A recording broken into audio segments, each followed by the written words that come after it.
I'm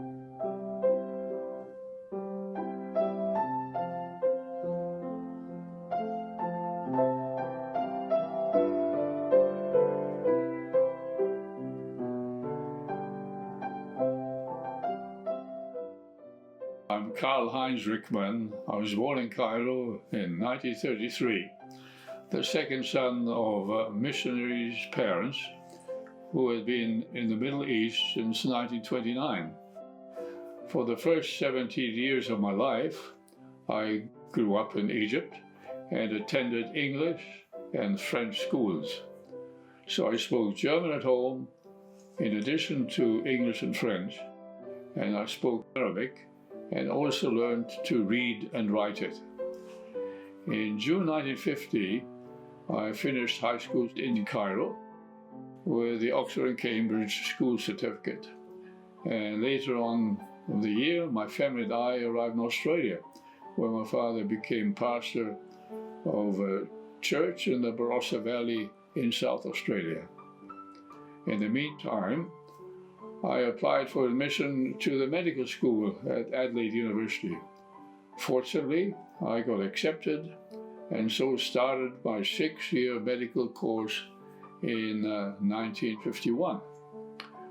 Now, the next 6 years were quite intense, but during my 6th year, I fell in love with Rosemary, this beautiful girl whose German family had arrived in Australia in the late 1940s.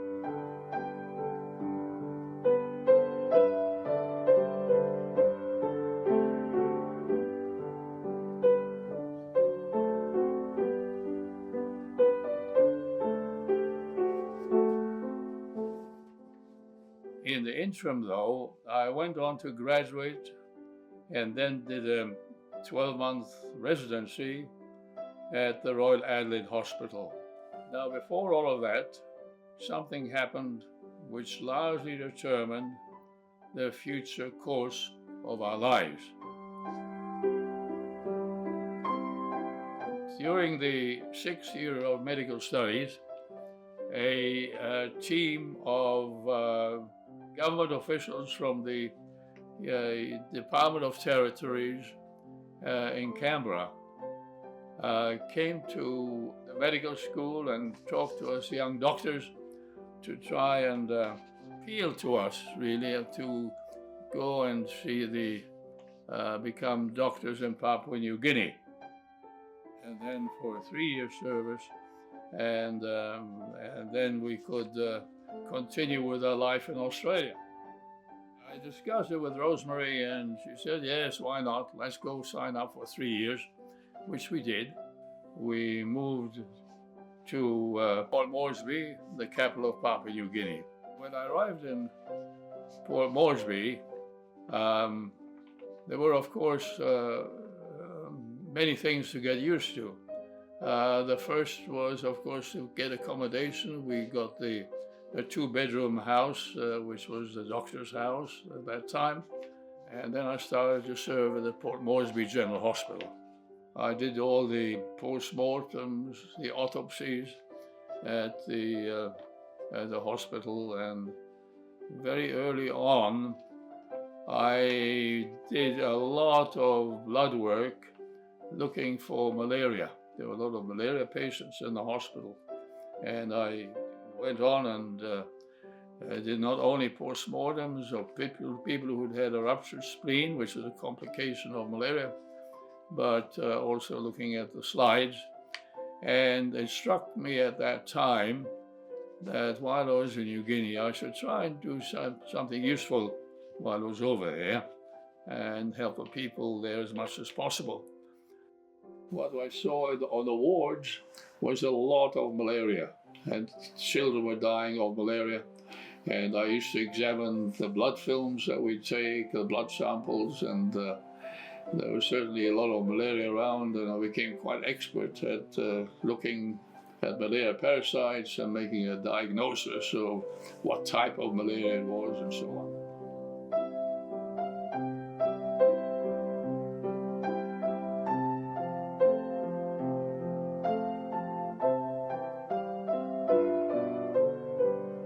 My office was very close by to that of a Dr. Peters, who had been appointed as malariologist by the Australian government. So I knew that Dr. Peters was looking for someone to join his team, and I quite liked the idea of contributing to this most important health problem in Papua New Guinea.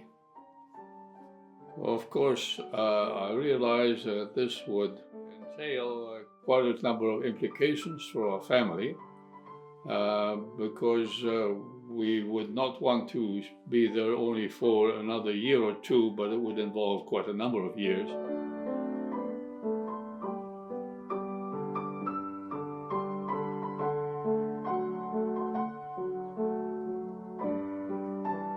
Our first son, James, was born in Port Moresby during our first year there, and we had a pretty good idea of what lay ahead of us if we were going to extend our stay in New Guinea.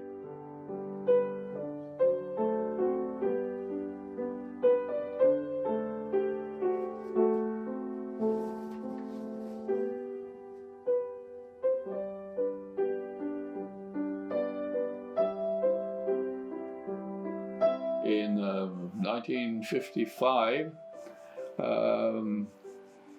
the World Health Assembly in Geneva, they had made a decision to eradicate malaria from the globe, the Global Eradication Malaria Program. This very year, being a member of the World Health Assembly, appointed Dr. Peters there the following year. And so he had started doing work in a place called MAPRIC to determine the various aspects of malaria eradication. So he approached me and he said, well, I know you've been interested, you've been looking at malaria parasites for a while now. Maybe you would like to join my team so that ultimately we'll have achieve the objective of eradicating malaria from Papua New Guinea. We thought about it, and Rose decided, well, okay, let's do it. Look at malaria and try and see what we can do about it. I always had the desire to work more in preventive medicine, to try and, rather than cure disease, prevent a disease. And this would seem to be a good opportunity to do that. Seeing malaria actually, by that time, was still the most important health problem in Papua New Guinea.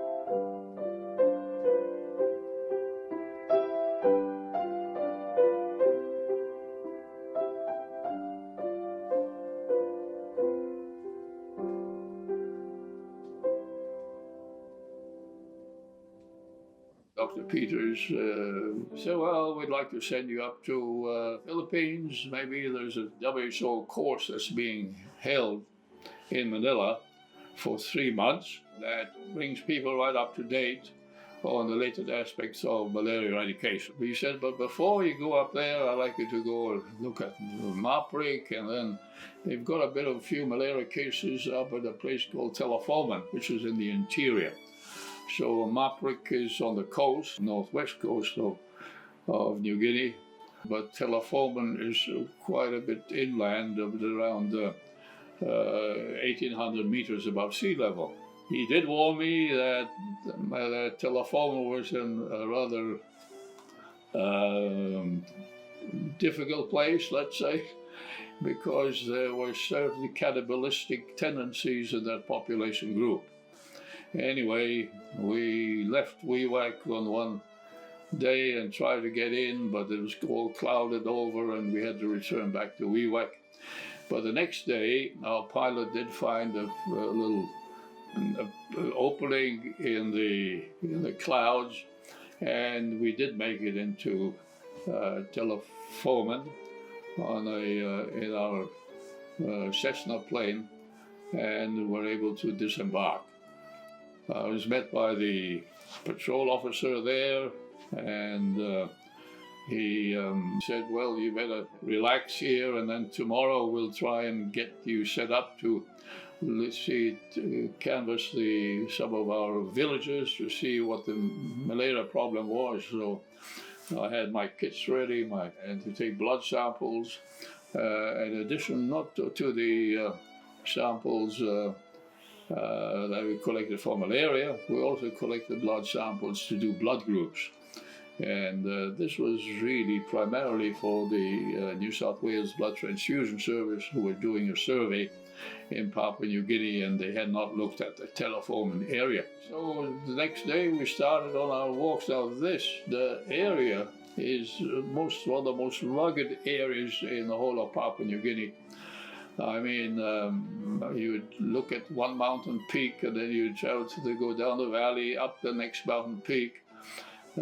Take you a day or more than a day to get there, then up and down, and we'd spend quite a lot of time just walking, and the local people were really quite cooperative in helping us with the work we're doing, but they told us at any time, and so we had a very large police presence there. I think it was about 10 or 12 police constabulary that accompany us everywhere. So one night we were sicked into a small grass hut one night, and we put our 24-hour police guard on.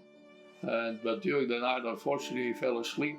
One of the other policemen woke up and said, well, look, there's something funny going on here. We looked around in the small clearing that we were in. Right around there was dense jungle, and there seemed like some movement in the jungle. And it seems as if some people there were trying to attack us. They had put embers in three-pronged arrows to set our hut alight. And I was reminded of the fact that 4 years earlier, 2 patrol officers and 2 policemen were assaulted in the same way, were killed, and then partly eaten. That happened in 1953. And there is, of course, a memorial to that event now, and so we're still very much aware of the the potential hazards of working in that area. Anyway, finally got it all done, and I returned safely to Port Moresby, and then got ready to leave for the Manila and the Philippines. The 3 of us, my wife James and I, went up to Manila and the Philippines to participate in a course by the World Health Organization. It was a 3-month course. We arrived there. Time that we experienced in Manila, we had a nice accommodation, very comfortable. And I started at the course at the San Lazaro Hospital in Manila, which was also headquarters of the malaria division of the Philippines Ministry of Health. We had a very, very interesting time there and learned a lot about malaria.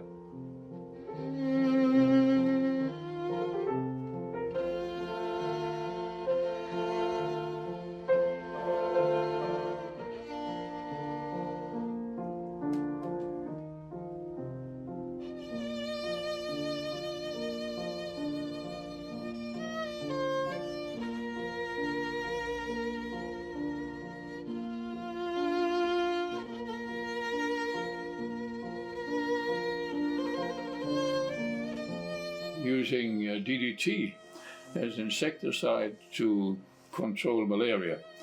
And this had all been done, of course, in the early 50s, before the decision had been made to eradicate malaria, and have proven quite successful using DDT as an insecticide to kill the malaria mosquitoes. You basically did that. You sprayed DDT on the interior walls of houses, And DDT being a long-acting insecticide, you had to do this once every 6 months. And if you did that for 6 times over a 3-year period, there would be enough DDT on the walls to kill the mosquitoes that came into the house before they bit someone or after they'd bitten a person. So that was essentially what we were on about. But we did this for 3 months and got quite good at what we were doing. Back to New Guinea.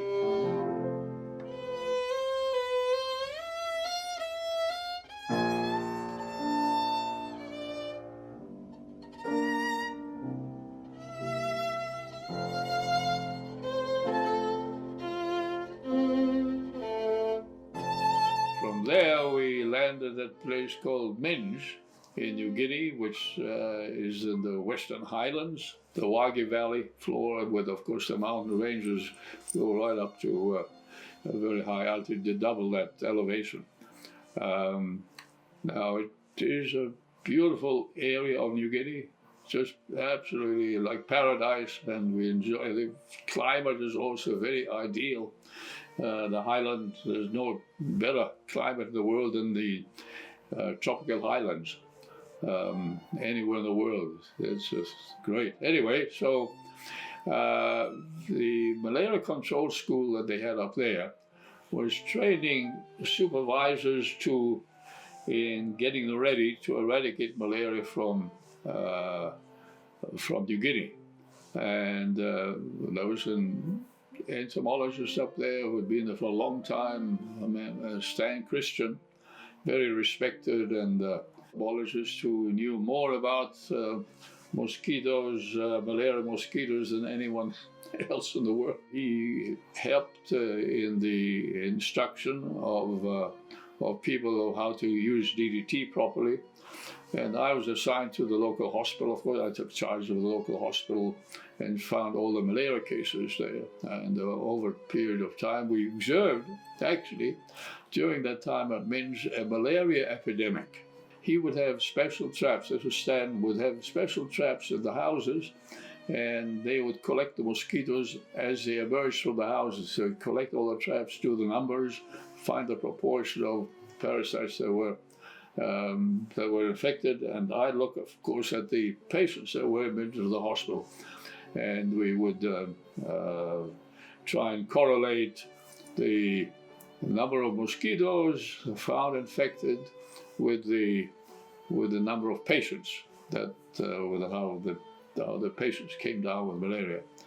And there's some very interesting work was done in that area. We lost up there for about 9 months, and we documented the evolution of an epidemic of malaria in the highlands of New Guinea.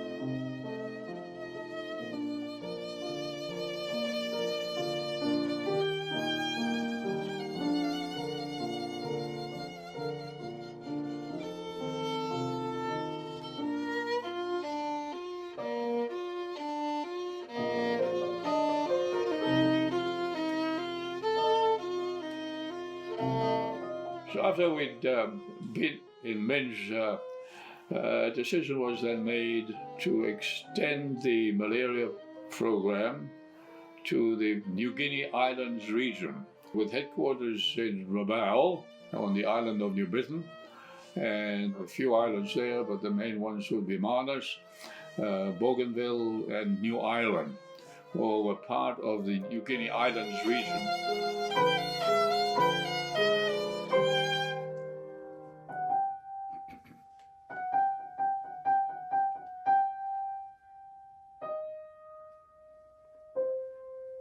We left Minge at the end of 1960, and we landed in Rabaul, and then a few weeks later, our second son, Peter, was born in Rabaul, the last year of 1960. And certainly, this happened 3 hours before midnight. The doctor who delivered him was all dressed up in her finery to attend a New Year's Eve party, so he was really born, conceived in style, on that final day of the year.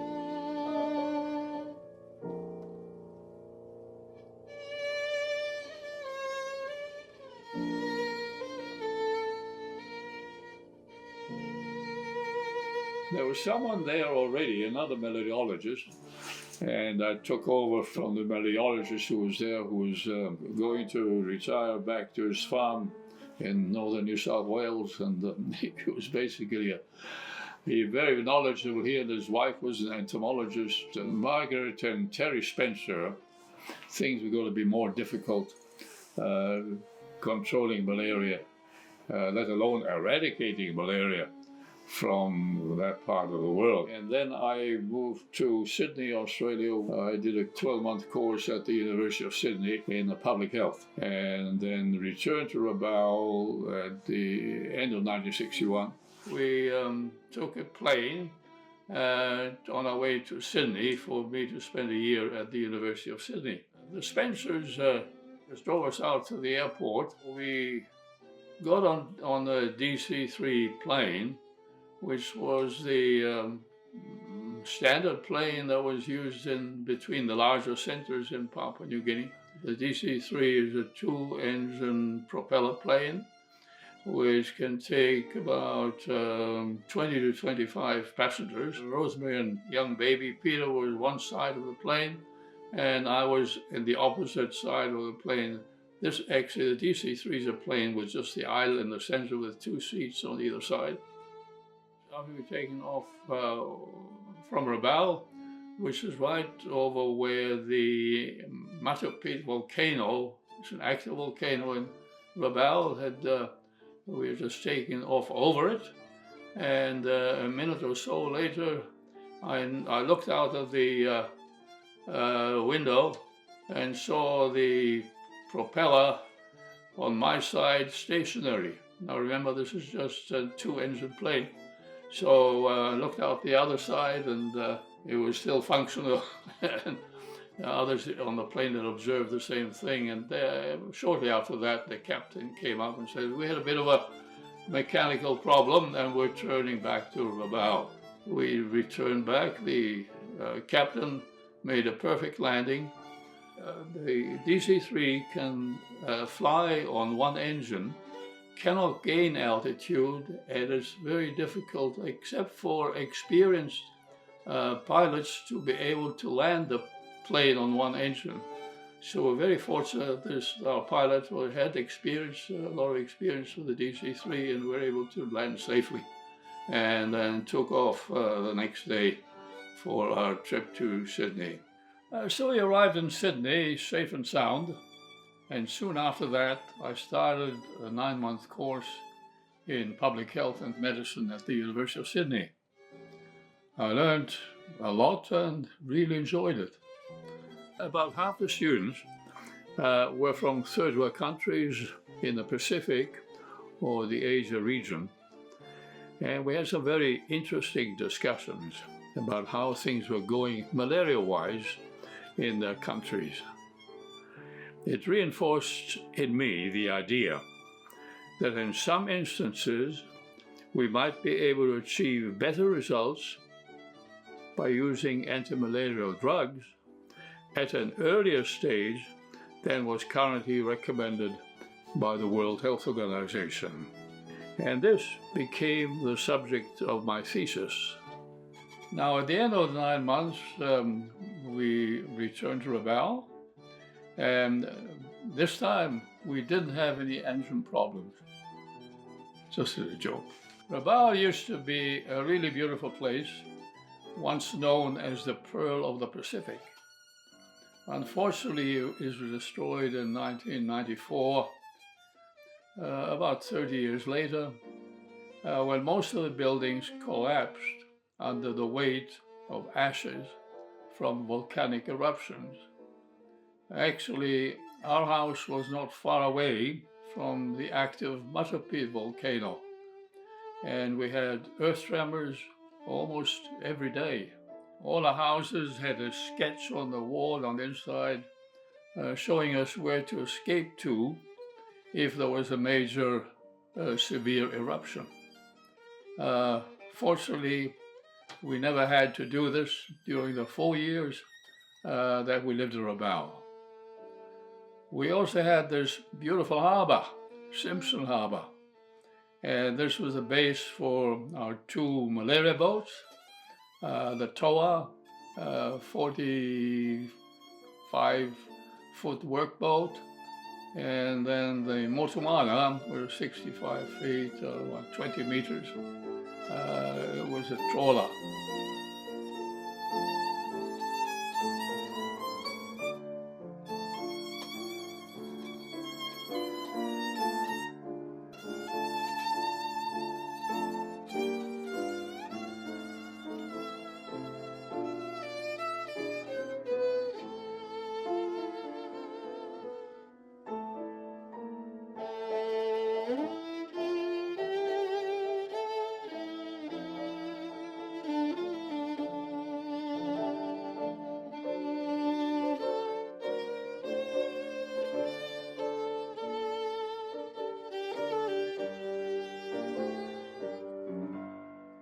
So when we came back to Rabaul, there had been some very significant developments with the Malaria Institute, which provided a base from which the malaria control field supervisors could carry out their spraying activities.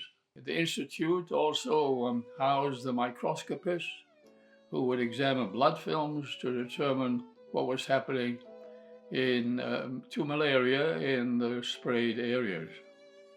Although malaria rates were generally coming down, there were technical and administrative problems in many areas, and a lot of children were still dying from malaria. So that got me thinking about the thesis I had submitted in Sydney. Some of those areas, it might be possible to accelerate malaria elimination by giving everyone 1 dose of amodiac and primaquine just once a week for 8 weeks. So I looked around for a suitable community that could potentially meet the requirements for a small-scale pilot project. And then I found Nissan, a coral atoll with about 1,600 people living in 12 villages. It was about a day's boat trip from Rabaul and quite an isolated island. The villages have been sprayed 2 or 3 times, but there is still quite a lot of malaria. So I went there and met with the local medical personnel, which is really 4 medical orderlies, the local church leaders, and most importantly, the 12 village chiefs. They had lost quite a number of young children and hoped that something more could be done about getting rid of malaria altogether. I told them that I would try and do my best, but that it would require everyone to take antimalarial medication once a week for 8 weeks. They assured this could be done. So I went back to Rabaul, organized my medical team, got all our equipment and supplies on board the Motuana, and all of us set sail for Nissan Island. I remember the seas being quite rough as we approached Nissan the following morning, and that was a bit dicey negotiating our boat through the narrow passage in the atoll. But we made it, and it was certainly a relief when we entered the calm waters of the lagoon.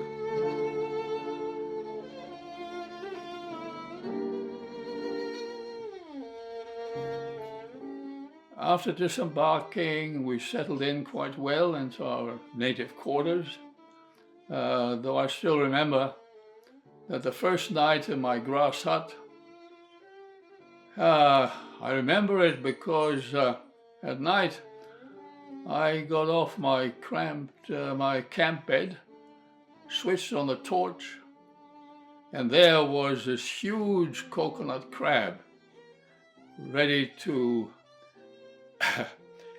tackle my feet. I suppose I was lucky not to lose a few toes.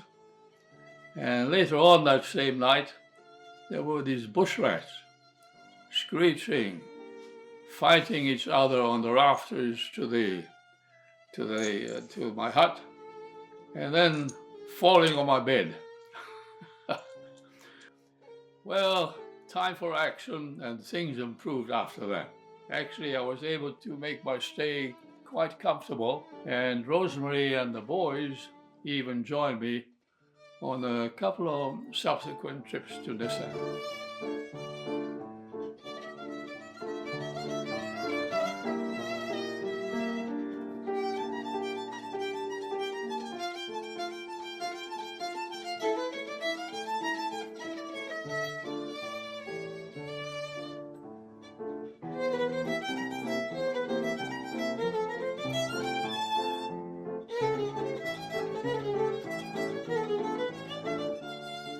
Mass drug administration started and then went ahead with very few hitches.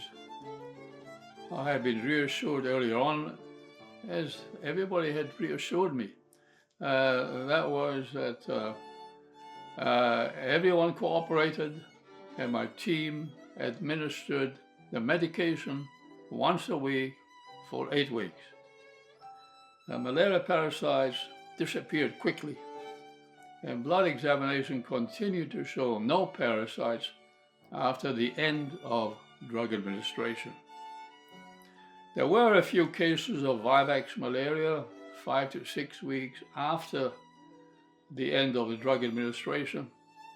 Vivax malaria tends to relapse, but is usually not fatal.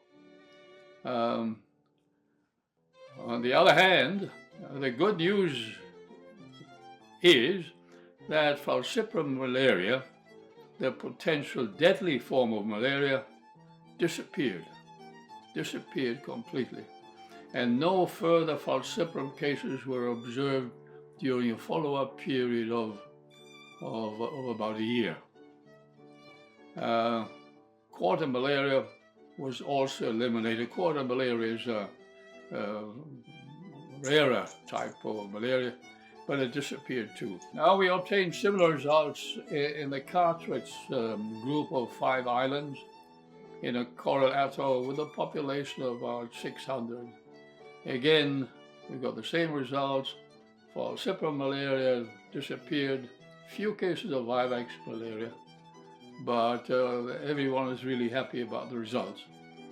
So in summary, our findings indicated that it's possible to eliminate malaria completely from isolated communities by time-limited mass drug administration, and that it might even result in the earlier interruption of malaria transmission.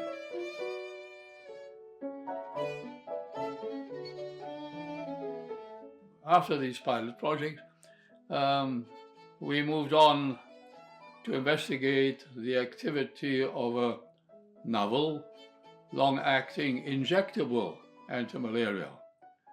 It was a metabolite of proguanil pallidine, which had already been widely used as a malaria prophylactic for a couple of decades.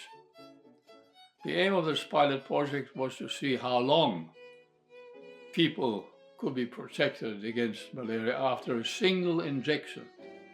So it's different from the earlier malaria elimination project, where everyone had to take the medication. Now there might be where do we find a community willing to participate in this investigation? Well, Tolokiwa Island, which is a volcanic in the Morobe province, became an option, and after all the required boxes had been ticked in Moresby and elsewhere, about half of the people on this volcanic island volunteered to participate. Malaria disappeared after injection, and volunteers were protected against malaria for several months. However, further investigations on Tolakiwa and elsewhere suggested that drug resistance was going to be a problem. Drug resistance, as a matter of fact, was being reported from a number of places around the world, and I knew that this would become a real problem in the future. I had already been approached by the University of Chicago regarding the possibility of joining the Army-funded research team, which was searching for new drugs to cure and prevent malaria. And I, of course, also hoped that any new drugs would be suitable to control malaria under field conditions. As our 7- and 5-year-old sons were growing up and needed further schooling, this gave my wife and I reason to relocate to the United States. So in July 1966, I took up my post as senior Fulbright scholar at the University of Chicago.